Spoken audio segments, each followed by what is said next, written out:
Good afternoon. I'm so thrilled to be with you again this afternoon. This morning was just extraordinary. It's the kind of morning to keep me going for a long time. And these young people, Mr. Vice President, are just staggering. Phenomenal talent, phenomenal commitment. And the thing that really hit me listening to the stories this morning is these guys are all what I call social entrepreneurs. Yeah, sit down, sit down. We should have said that earlier. These guys have all come up, they've seen a problem, they've seen a challenge, and they've just fixed it. They've just gone to work. And it's an amazing, amazing group. And it's my absolute pleasure to be here today to recognize the achievements of Parade's first ever All-American service team. These are the best of the best from all over the country. All of you have so much to be proud of, and you're just absolute examples of what our students around the country can achieve. And the sky is truly the limit, and all of you are living proof of that.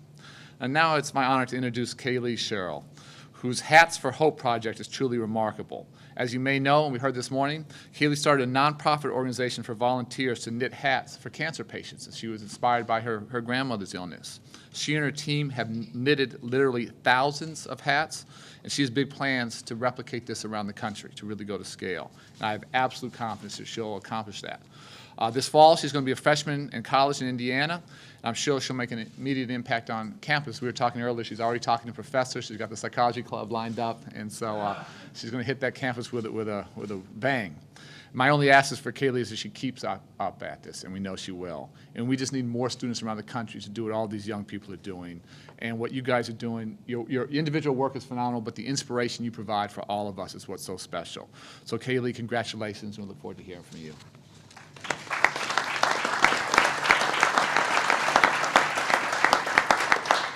We would all like to thank you, Secretary Duncan, for your dedication to education and specifically to service learning. As a father, your commitment to making the world a better place for children and young adults is very apparent. On behalf of All-America High School Service Team, I would like to thank the New York Life Foundation, specifically Chris Park and Steve Rutenberg, for their generous support.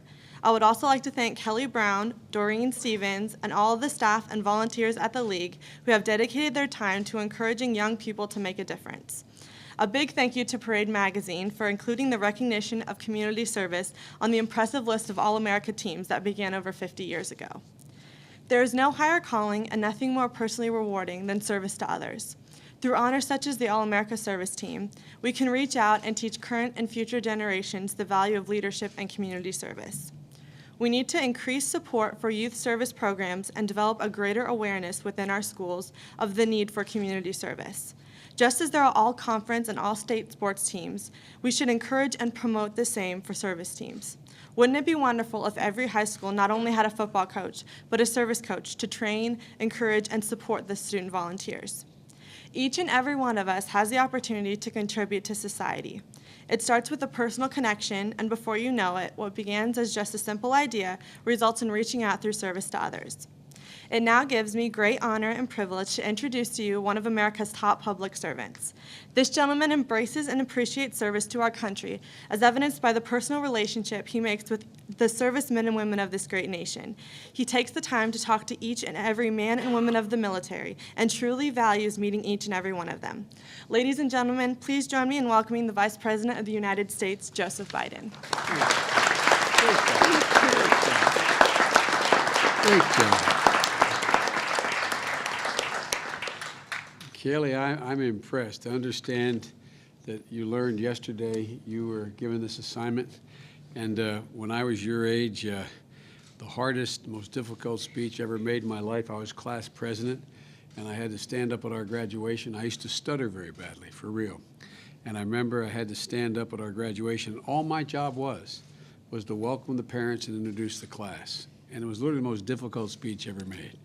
If you had told me I was going to introduce the Secretary of Education or the Vice President of the United States, I would have been, it would not have happened. It would not have happened.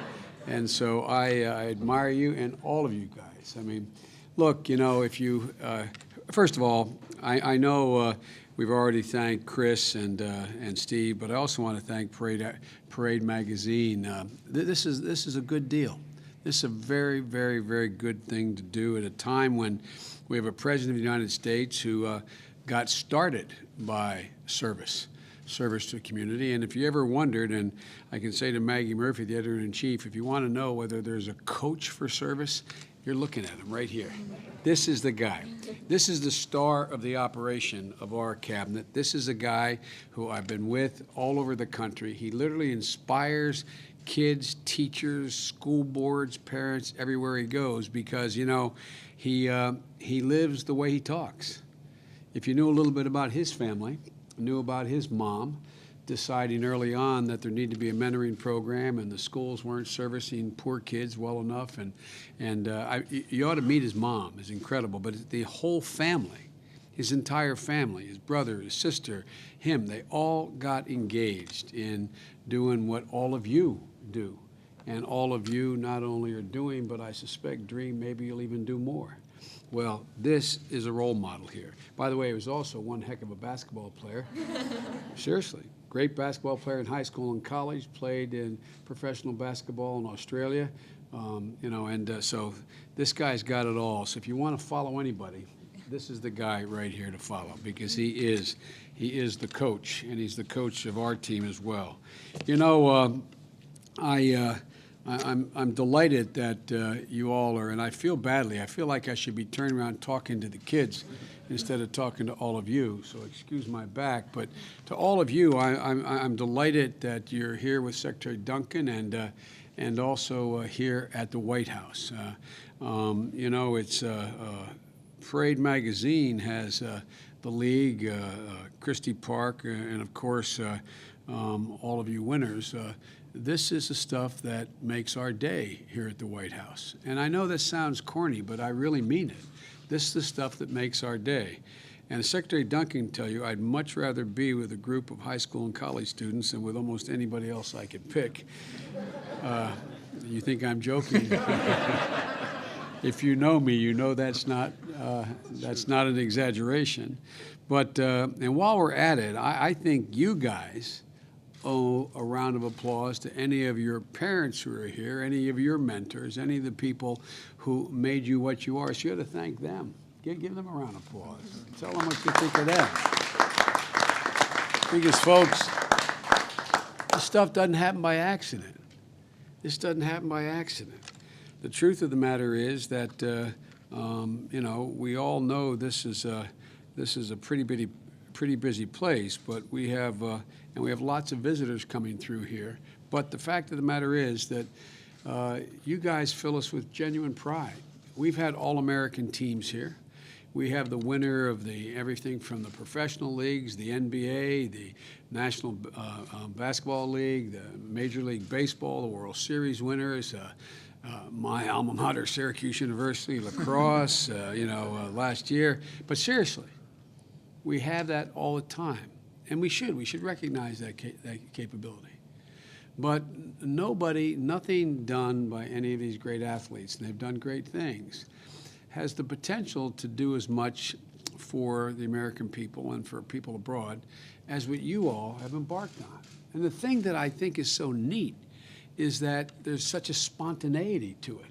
As I understand about most of you, I mean, you sat there and decided, no one came along and said, why don't you do this? Why don't you get involved? You've been self-starters. I just got back from Africa, and I was asked by the president to go try to work on a place called Sudan and Somalia and Kenya, and all having different problems. And when we were there, my daughter, who's 28 years old, who is a social worker, just got her master's degree, working full-time as a social worker in social work, and she came along. And she went into a slum, it's referred to as a slum, in the capital of Kenya, where there's almost 1 million people. And they literally live on top of a garbage heap. Now that's not hyperbole, that's literal. If you took a backhoe and you went down, you could go down 10 to 12 feet and you would never hit hard ground. It's pure garbage. There is no sanitation, no showers, no running water, almost 1 million people. And like you, she came out of that tour energized, not depressed, energized, filled with the absolute conviction that this is a man-made problem and it has to have available to it a man-made solution. And I got the feeling you all are like that. You all have this inner thing about you. And one of the things I know, and I'm not using my prepared remarks here because I feel so strongly about this, one of the things that I know some of you, and one of you had said that you're worried that, not worried, you point out that, you know, some people might think this is, I think it was Jordan who said, there are always people who think you're dorky. Well, let me tell you something that's hidden behind people who say that. They know there's nothing dorky about it. They feel, you make them feel smaller because they aren't doing what they know in their gut, in their heart, they should do. I have found the people who are the people I most admire as leaders in the community, in government, in business, in labor. They're the people who don't preach a sermon, they act out the sermon. They actually go out and they do things. And no matter what you think people are thinking, I guarantee you I know what they're thinking. They're envious of your commitment, your selflessness, and you make them rise above themselves eventually. You actually, you know, we use the word inspire, you know, so loosely. You inspire. The point is, it's real simple. It's not even as high-sounding as inspiration. People look and see what you're doing, and they know with every fiber in their being, in their gut, you're doing the right thing. You're doing the right thing. So I just want you to know by your example, you make everybody better, not just the people you're helping, not just the cause you're supporting. But I really mean this. I say to all you parents as well. That's how it works. That's how human nature works. People's conduct rises to the occasion when they see people around them doing that which they know they should do, but have either out of lack of regard, selfishness, feeling it can't be done, helplessness, they haven't done it. So the fact of the matter is, you all are an all-American team. I was going to go through each of your accomplishments. They laid out 5, but I don't want to do that because that would be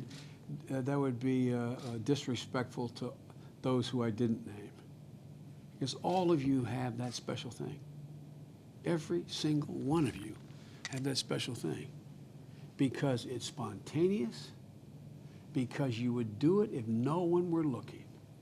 My deceased wife, my first wife, who died when she was very young in an automobile accident, she used to say the real measure of humanity is if you would do something good knowing no one was looking. No one was looking. And guess what? That's who you guys are. That's why you got picked. There's other kids, I'm sure, and young people who've done really great things. But the people who change things, are the people who do what you do, knowing no one's looking. No one will know. Because it's worthy of being done no matter who knows it's happening. And you know, they're the people who change history. Literally. They're the people who change people's circumstances.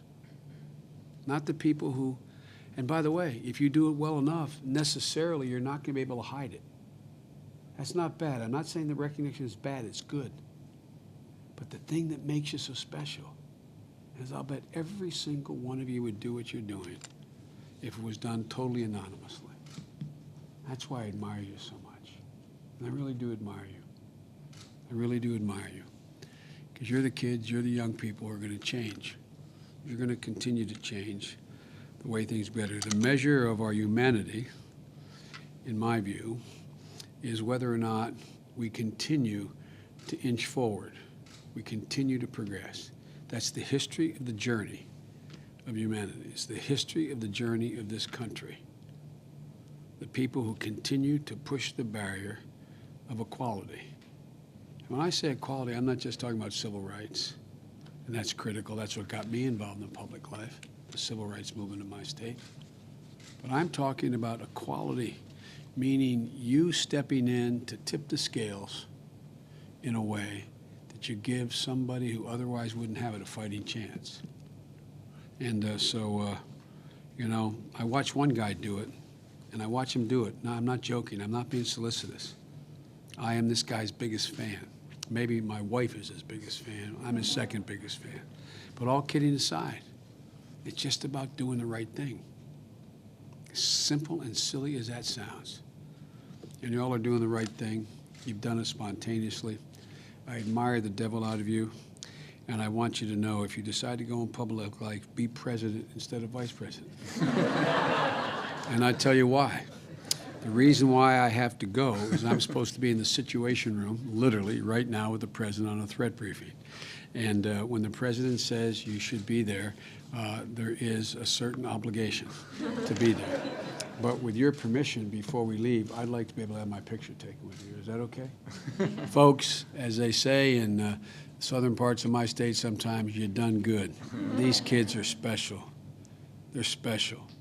And the more Parade Magazine and the rest of you elevate them to the standing they deserve, the more it's going to empower, encourage other kids who think they probably can't do this. It's no different than sport, man. It literally is no different. All of you who thought yourself to be good athletes, what got you involved? You looked up to somebody. But most of all, you looked up to a peer. There was somebody a year or two ahead of you. It wasn't in my day in the late 50s as a high school player in the early 60s. It wasn't, you know, Mickey Mantle. It was a guy named Duke Evans who played center field before me he was a senior and I was a freshman. That was the inspiration. That was the inspiration. So we adults can appear to inspire, but the people who really inspire young people are other young people. And you guys are an inspiration. Thank you all for doing this, and thank you for allowing me to be here. Appreciate it.